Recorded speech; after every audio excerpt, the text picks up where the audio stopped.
지적재산법 5주차 두 번째 수업 시작하겠습니다. 이번에 보실 부분은 디자인보호법,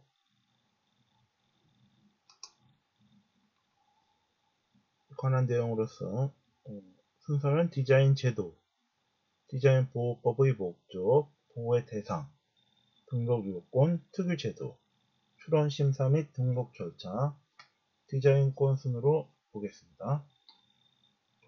먼저 디자인 제도를 보시면요.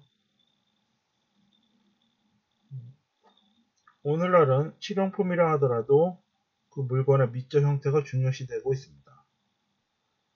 옷의 경우만 하더라도 예전에는 옷감이 무엇이냐가 관심의 초점이었지만 오늘날에는 디자인이 어떠냐가 관심의 초점이 되고 있습니다. 자동차의 경우에도 과거에는 어느 차가 성능이 좋다 라는 것에 중점을 두었지만 이제는 어느 차가 모양이 좋다 로 구매 동기가 바뀌고 있는 것이 현실입니다. 제품의 성능이 비슷한 곳에서는 외관, 즉 디자인이 중요시되고 있습니다.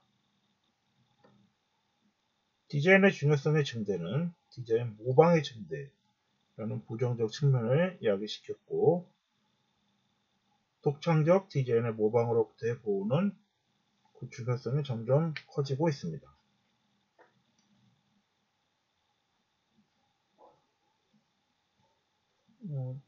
경쟁과 관련하여 상품의 경쟁이 있습니다. 상품의 경쟁은 가격 경쟁, 성능 경쟁, 디자인 경쟁이 있습니다. 이와 관련해서 이제 디자인 경쟁이 이제 이 디자인 제도의 중요한 포인트가 되겠고요. 디자인을 모방으로부터 보호하는 방법으로서 특허권적 방법과 저작권적 방법이 있습니다.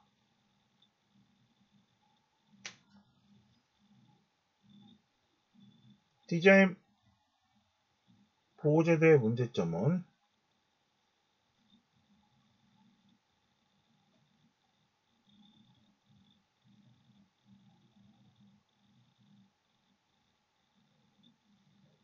디자인 제도는 최초에는 시장성과 경쟁성을 가진 생활용품의 디자인 보호를 목적으로 하였고, 저작권법은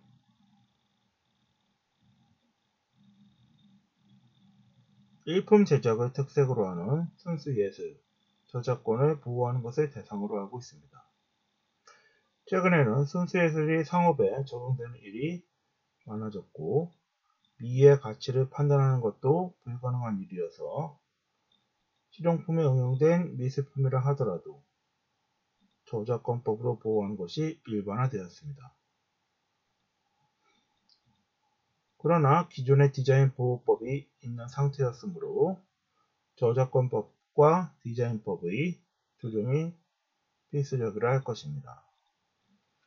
디자인 보호법의 보호 대상이 특허법과 같은 우리나라나 일본, 미국은 어떠한 형태로든 그 조정 규정을 두는 것이 바람직하다고 할 것입니다.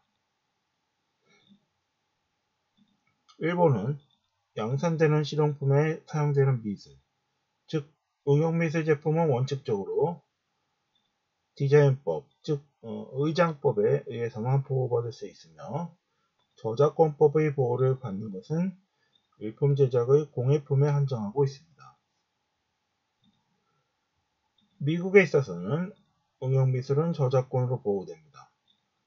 그러나 통상 응용미술의 범위에 속하는 산업 디자인이 응용미술로서 저작권의 보호를 받기 위해서는 분리가능성이 있어야 합니다.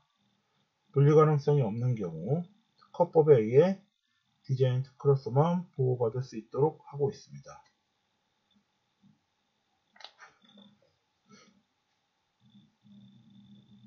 프랑스의 경우에는 푸이에가 주장하는 미의 단일성 이론을 받아들여 1902년의 저작권법에 이 권리는 작품의 가치 및 용도의 여하를 불문하고 장식의 조각가 및 도안가에게도 적용된다고 하여 순수미술, 응용미술 구분 없이 모두 저작권법의 보호를 받도록 하고 있습니다. 독일의 경우 저작권법은 응용미술을 저작물의 범위에 포함하고 있으므로 저작권법에 의해서 응용미술이 보호된다고 할 수 있습니다. 응용미술의 범위에 속한다고 보여지는 산업디자인이 저작권법의 보호를 받기 위해서는 고도의 창작성이 필요하다라는 것이 독일 판례의 입장입니다. 영국의 경우에는 저작권, 디자인권, 특허법을 응용미술 저작물을 다룸에 있어서 미술 저작물은 도화 저작물 외에 미술 공예 저작물이 포함된다고 보고 있습니다. 어떤 저작물이 미술 공예 저작물에 해당할 때에는 그 물품은 미술 저작물로서 직접적으로 저작권법에 의해 보호를 받을 수 있도록 하고 있습니다.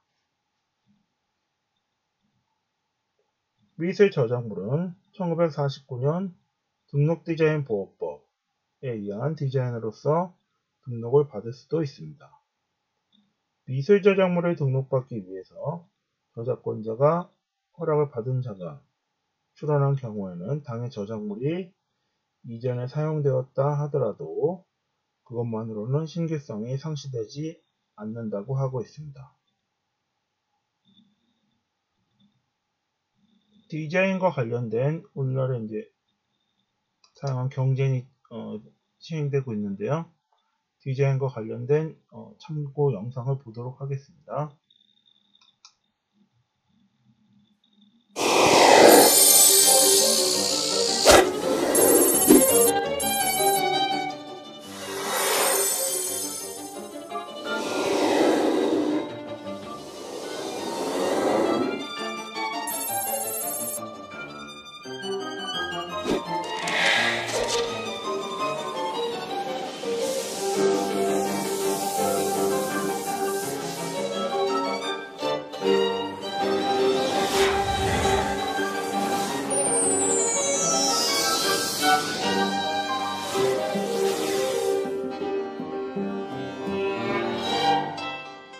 과거 포드 시대에는 기술자들이 기업을 움직였습니다.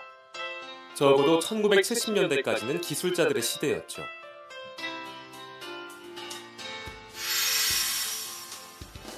(1980년대) 이르러 소니가 워크맨을 만들어내던 시기부터 모든 혁신은 디자인에서 시작됐습니다. 제2의 산업혁명이라 불리는 디자인. 왜 그렇게 중요한 것일까요?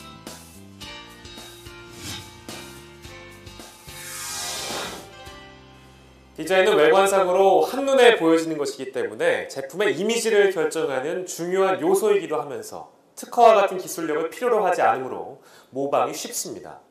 그렇기 때문에 비슷한 제품이 금방 나올 수 있으며 대부분의 많은 기업들이 디자인의 중요성을 인식하면서도 디자인을 보호하는 데에는 적극적이지 못한 편입니다. 2000년대 들어서 미국 제품들 사이에는 눈에 띄는 변화가 일어났습니다. 아이폰의 뒷면을 유심히 본 적 있으신지요?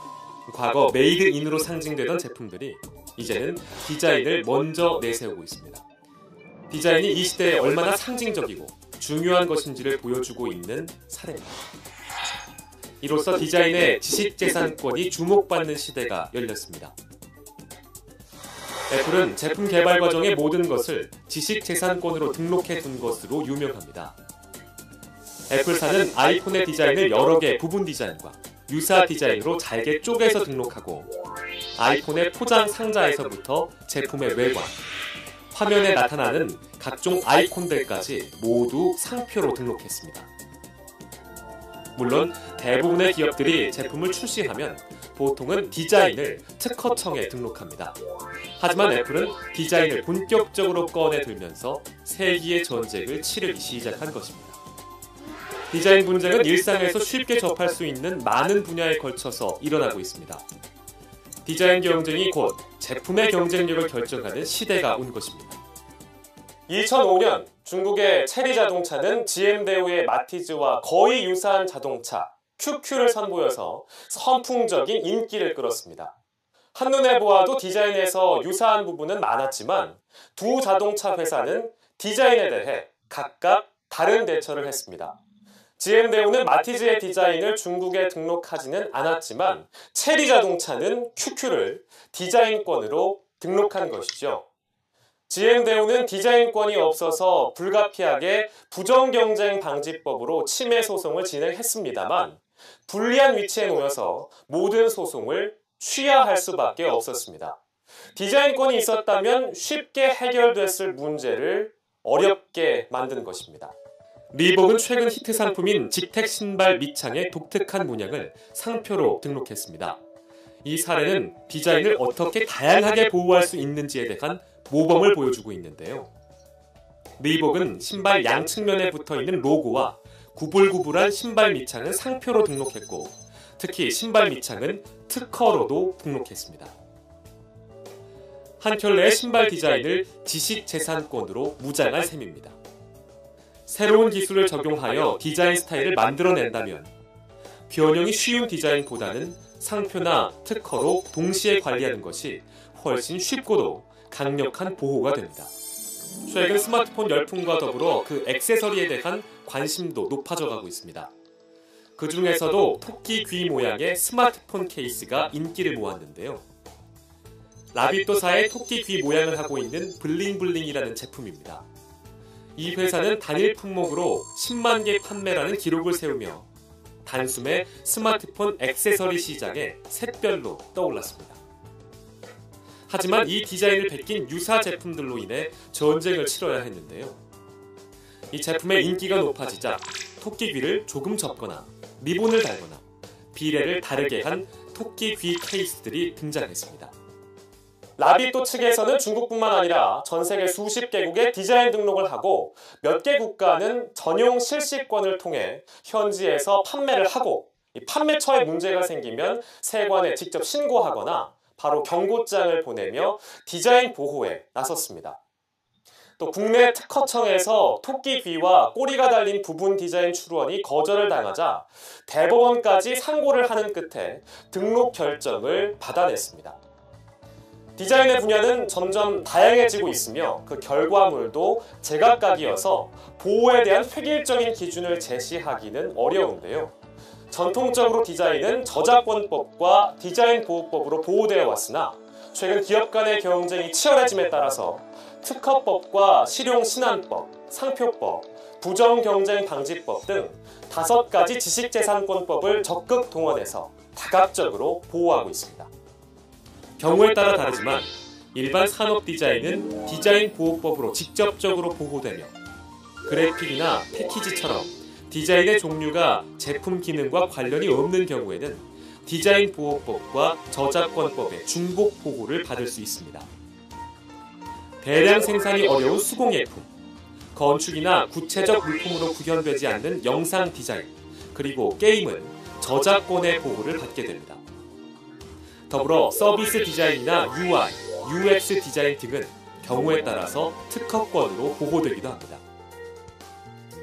디자인의 결과물이 기업을 상징하는 아이콘적인 성격을 띠고 있다면 상표로 보호되고 등록되지 못한 디자인이지만 유명한 경우에는 3년간 부정경쟁방지법으로 보호되기도 합니다. 디자인권에 대한 정확한 인식을 통해 하나의 디자인을 최대한 많은 지식재산권으로 보호하는 것이 현명합니다. 지식재산권에 대한 분쟁이 시작되면 무효심판도 함께 진행되는 경우가 많은데요. 이런 경우 하나의 권리만으로 보호하기보다는 여러 지식재산권이 있는 것이 안전합니다. 마치 제품에 여러 겹의 방어막을 두른 것과 같다고 할 수가 있겠습니다. 무한 경쟁의 시대, 수많은 제품들 속에서 우리는 디자인을 통한 혁신과 이에 대한 지식재산권을 창출하고 활용하여 보호하는 것이 무엇보다도 중요한 시대를 살아가고 있습니다.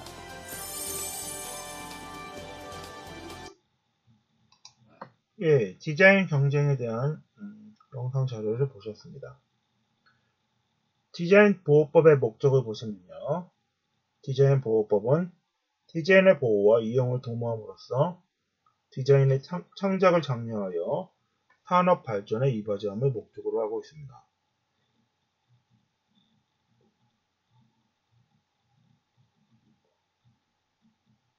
이것이 이제 디자인 보호법 제1조에 규정되어 있고요.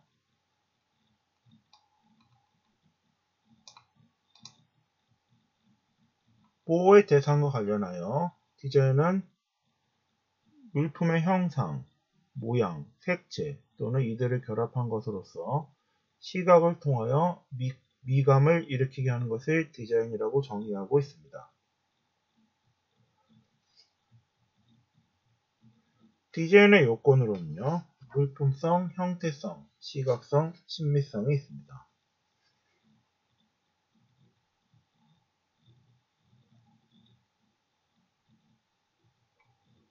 물품성은요, 디자인 보호법상 디자인이란 물품과 불가분의 관계에 있으며 물품을 떠나서는 존재할 수 없다 라는 것이 이제 물품성이 되겠습니다. 디자인의 본질적 성립 요건의 하나로서 물품이란 독립성이 있는 구체적 물품으로서 유체 동산을 말하고 있습니다.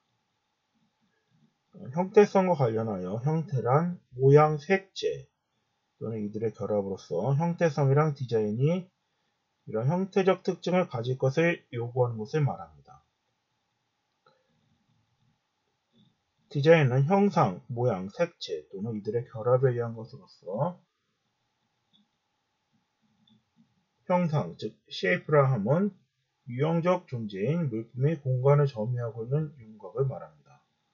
물품은 반드시 형상을 지니므로 형상이 없는 디자인은 존재할 수 없다고 할 것입니다. 시각성과 관련하여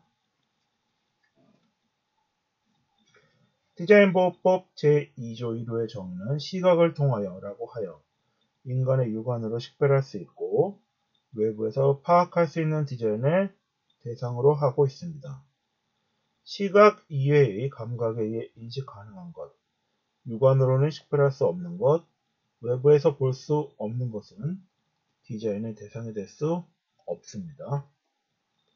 친미성은 디자인보호법상 형상, 모양, 색채를 통하여 고체화된 디자인이 시각을 통하여 미감을 일으키게 하는 것을 말합니다. 디자인의 이러한 친미성을 요구하는 점에서 발명, 보안, 상표와는 구별이 됩니다. 그러나 미감의 의미는 주관적인 가치 판단이 개입되므로 명확한 판단 기준을 세우기는 어렵습니다.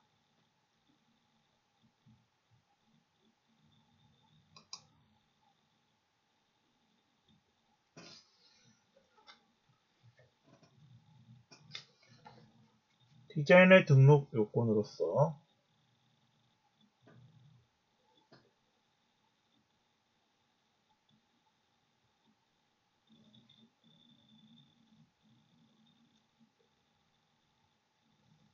디자인보호법은 1997년 8월 22일에 법 개정을 통하여 1998년 3월 1일부터는 디자인 심사 등록 제도와 디자인 무심사 등록 제도로 이분하여 운영되어 왔습니다. 디자인 심사 등록이란 디자인 등록 출원이 디자인 등록 요건을 모두 갖추고 있는지를 심사하여 등록하는 것을 말합니다. 디자인 무심사 등록이란 디자인 등록 출원이 디자인 등록 출원에 필요한 방식을 갖추고 있는지와 당의 디자인이 공공의 질서나 선량한 풍속을 문란하게 할 염려가 있는지 등 디자인 등록 요건 중 일부 요건만을 갖추고 있는 것을 심사하여 등록하는 것을 말합니다. 2013년 5월 28일 정부 개정된 법률은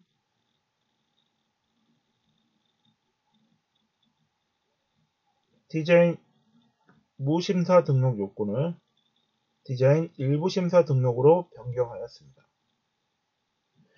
디자인 일부 심사 등록 출원할 수 있는 디자인은 디자인보호법 제40조 2항의 규정에 의한 물품 구분 중에서 산업통상부자원령이 정하는 물품으로 한정하고 있습니다. 이 경우에 해당 물품에 대해서는 디자인 일부 심사 등록 출원으로만 출원할 수 있도록 하고 있습니다. 디자인 등록 요건으로서 공업상 이용 가능성, 신규성, 창작성이 있습니다. 공업상 이용 가능성이란 공업적 생산 방법으로 동일한 디자인의 물품을 반복하여 대량으로 생산할 수 있는 것을 말합니다. 공업적 생산 방법에는 기계공업적 생산 방법과 수공업적 생산 방법이 포함됩니다. 공업상 이용 가능성의 요건을 충족하기 위해서는 출원한 디자인에 관한 물품의 반복 생산이 가능해야 하고 처음부터 양산을 의도하였어야 합니다. 단순한 아이디어에 불과한 것이 아니라 기술적으로도 충분히 달성할 수 있을 정도의 물품이어야 합니다. 제할물을 그대로 디자인의 구성 주체로 사용한 것으로 대량 생산할 수 없는 것과 순수 미술의 분야에 속하는 저작물은 공업상 이용 가능성이 없는 경우에 해당합니다. 신규성이란 디자인 등록 출원을 하려는 디자인이 출원 전에 공중에게 알려지지 않는 상태에 있을 것을 말합니다. 다음 어느 하나에 해당하는 디자인과 동일 또는 유사한 디자인은 신규성이 없습니다. 첫째로, 국내 또는 국외에서 공지되었거나 공연이 실시된 것은 신규성이 없습니다. 둘째, 국내 또는 국외에서 반포된 간행물에 게재된 것은 신규성이 없는 경우에 해당합니다. 셋째, 국내 또는 국외에서 전기통신 회선을 통하여 공중이 이용할 수 있게 된 것도 신규성이 없는 것에 해당합니다.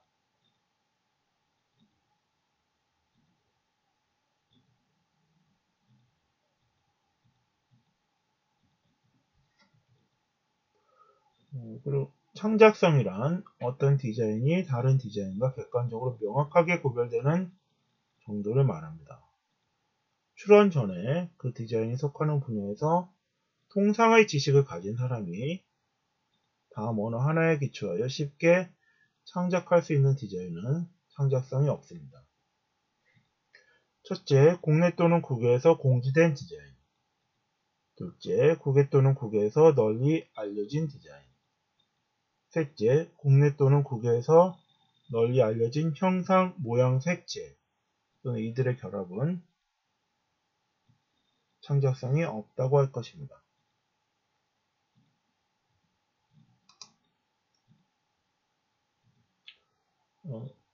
등록을 받을 수 없는 디자인은 다음에 어느 하나에 해당하는 디자인에 대해서는 디자인의 정의 요건 및 등록 요건을 갖추었을지라도 등록을 받을 수 없도록 하고 있습니다. 5가지가 있는데요. 첫째, 국기, 국장, 군기, 훈장 등과 유사한 것은 등록을 받을 수 없는 디자인입니다. 둘째, 공공기관 등의 표장, 외국의 국기, 국제기관 등의 표지와 동일 또는 유사한 것도 등록받을 수 없는 디자인입니다. 셋째, 디자인의 주는 의미와 내용 등의 일반인의 통상적 도덕관념이나 선량한 풍속에 어긋나거나 공공질서를 해칠 우려가 있는 것도 등록을 받을 수 없는 디자인에 해당합니다. 넷째, 타인의 업무와 관련된 물품으로 혼동을 일으킬 우려가 있는 것도 등록을 받을 수 없는 디자인에 해당합니다. 다섯째, 물품의 기능을 확보하는 데 필수적인 형상만으로 된 것도 등록받을 수 없는 디자인에 해당합니다.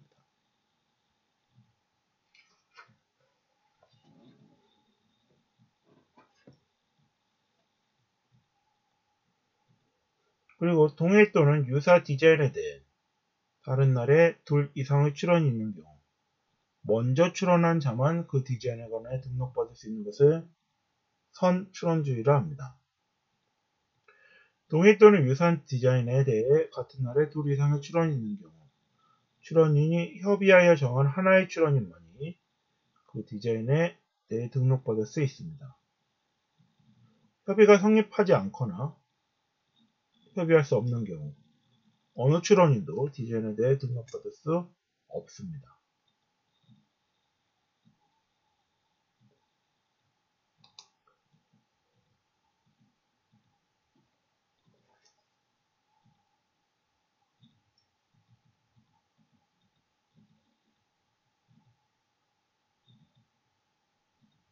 디자인 심사 등록 출원은 산업통상자원부령이 정하는 물품의 부분에 따라 하나의 디자인마다 하나의 디자인 등록 출원으로 하여야 합니다. 이것을 1디자인 등록 출원의 원칙이라고 합니다. 하나의 출원에는 하나의 디자인만 출원할 수 있으며 이에 위반한 경우 출원할 경우 거절 사유가 됩니다. 등록 출원을 하려는 자는 산업통상자원부령으로 정하는 물품류 구분에서 같은 물품류에 속하는 물건에 대해 100 이내의 디자인을 1디자인 등록 출원으로 할 수 있다고 규정하고 있습니다. 1디자인 등록 출원에 대해 규정하면서 복수 디자인 등록 출원을 규정함으로써 1디자인 등록 출원은 사실상 무의미하게 되었습니다. 복수 디자인 등록 출원을 하는 경우 1디자인마다 분리하여 표현해야 합니다. 복수 디자인 등록 출원 제도는 개정 전에는 무심사 등록 대상이 되는 디자인에 대해서만 인정되었으나 2013년 개정으로 모든 디자인 등록 출원에 복수 디자인 등록 출원이 가능하게 되었습니다. 복수 디자인 1디자인 등록 출원에 관한 영상 자료를 보도록 하겠습니다.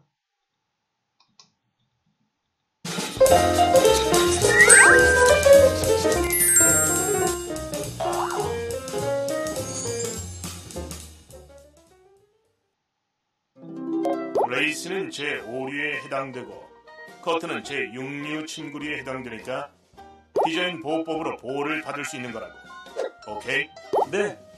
아, 그래서 디자인 보호법이구나. 임주희, 네? 이제 출원 준비해야지. 아, 네. 자, 그럼 수고. 그럼 슬슬 출원 준비를 해볼까? 어디 보자. 이게 2년 후에 출시될 커튼이란 말이지? 오, 이건 딱 내 스타일인데? 디자인도 심플하고 출원해야 할 디자인의 수가 레이스 30개, 커튼 10개, 총 40개네. 물품의 수도 40개나 되고 그 중에서 30개는 레이스, 나머지 10개는 커튼이니 물품류도 다르게 구분되잖아. 그럼 당연히 각 디자인마다 1디자인 등록 출원을 해야 하겠지? 이렇게 등록해야 할 디자인 수가 많을 경우에는 고민할 게 뭐 있어? 복수 디자인 등록 출원이 정답이지. 여러분이라면 어떤 선택을 하겠습니까? 둘 중 하나를 선택해 보세요.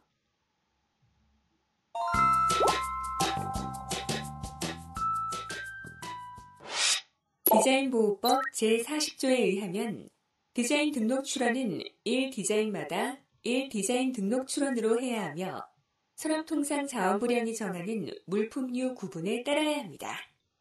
이를 디자인보호법상 1디자인 등록 출원주의라고 하는데요. 즉, 하나의 디자인 등록 출원은 하나의 디자인을 권리화하기 위한 것임을 원칙으로 한다는 것으로 이는 심사의 간편성, 권리 파악의 명확화, 분류의 용이성 등 절차상 편의를 위한 것입니다. 1디자인 등록 출원 원칙에 반하여 여러 개의 디자인을 하나의 디자인 등록 출원으로 진행하는 경우 해당 디자인 등록 출원은 거절 결정됩니다. 다만 절차의 편의상 요구되는 요건이므로 이 원칙에 위배된 디자인이 등록된 경우에도 디자인 등록이 무효로 되는 것은 아닙니다. 특히 2014년 개정법 이전에는 복수 디자인 등록 출원의 대상과 가능한 디자인의 수가 제한되었으나 개정법에서는 심사 및 일부 심사와 무관하게 복수 디자인 등록 출원이 가능하고 그 개수도 확대되었습니다.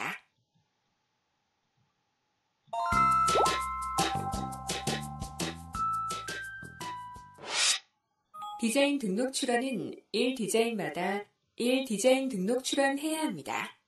다만 절차의 간소화 등 편의를 도모하기 위해서 일정한 경우 복수의 디자인을 1디자인 등록 출원할 수 있는 제도를 두고 있는데 이를 복수 디자인 등록 출원 제도라고 합니다.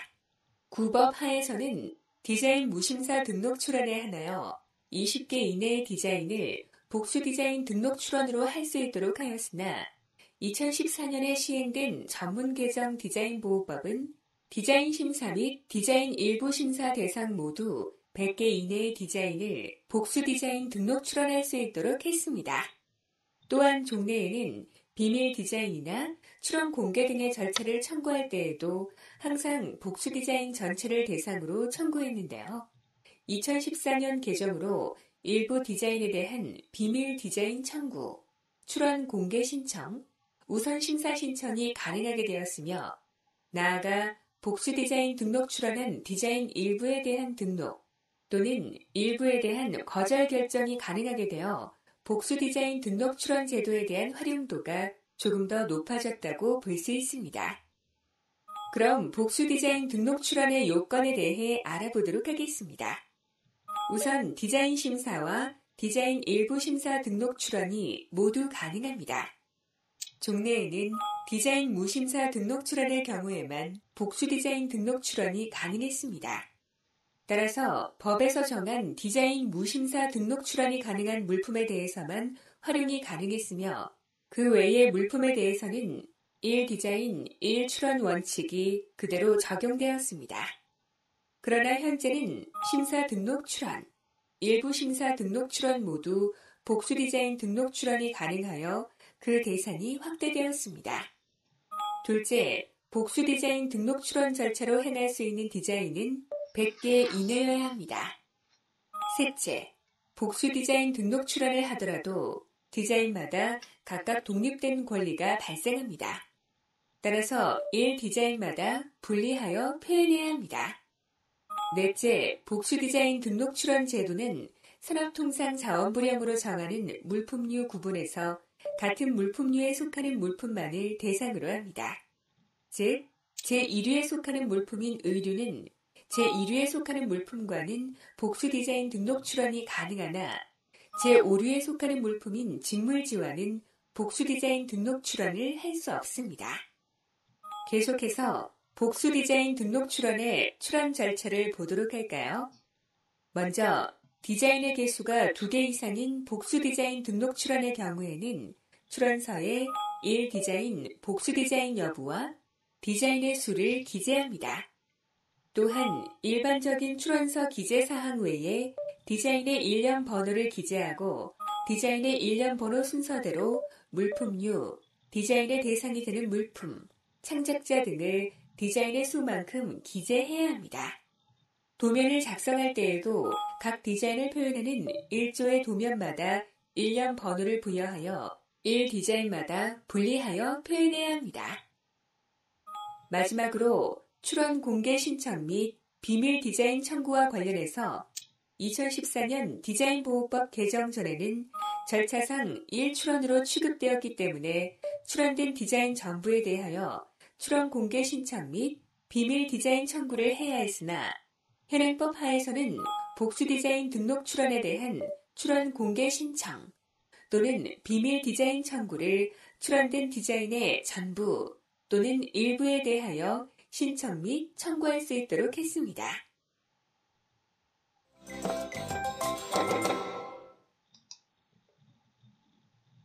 네, 복수 디자인 1디자인 등록 출원에 대해 살펴보았습니다. 지금까지 디자인보호법 내용 중 디자인 제도, 디자인보호법의 목적, 보호의 대상, 등록 요건까지 살펴보았습니다. 나머지 특유제도와 출원 심사 및 등록 절차, 디자인권은 다음 시간에 살펴보도록 하겠습니다. 이상으로 지적재산법 5주차 두 번째 수업을 마치겠습니다.